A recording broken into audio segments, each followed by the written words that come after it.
Du coup, moi, c'est Erwan. Je suis à Speed Piano depuis maintenant 1 an. Donc, je suis un élève de Cédric.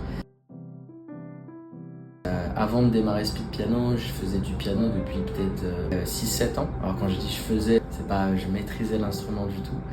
J'essayais d'apprendre par moi-même, mais sans trop de structure, sans savoir exactement où aller, par quoi commencer surtout. Est-ce que je fais du solfège? Est-ce que je dois faire de l'harmonie? Est-ce que je dois apprendre du jazz? Est-ce que je dois apprendre juste de la pop musique? Donc je tâtonnais un petit peu partout et je faisais principalement, on va dire, des tutos YouTube à essayer de refaire des morceaux. La plus grosse différence que je vois, c'est la régularité. Le fait déjà d'avoir un cours chaque semaine, ça met une structure. Et du coup, forcément, le sujet y revient. Je peux pas oublier le sujet du piano comme ça pendant plusieurs mois, c'est pas possible. Après, deuxième grand point, c'est juste la compréhension de la musique. Cédric, comme je disais, c'est quelqu'un qui est un passionné, mais parce qu'il connaît très très bien son sujet.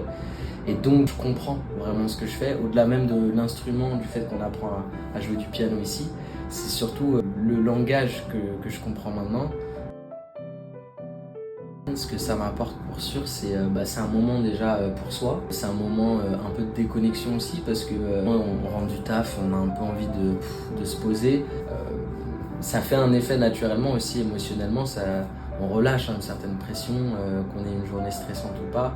Il y a un côté, on lâche des émotions à travers notre instrument, donc ça c'est un truc très cool, même par moments quand il nous arrive des trucs pas forcément faciles dans la vie. C'est aussi un moyen de pouvoir exprimer ses émotions d'une autre manière.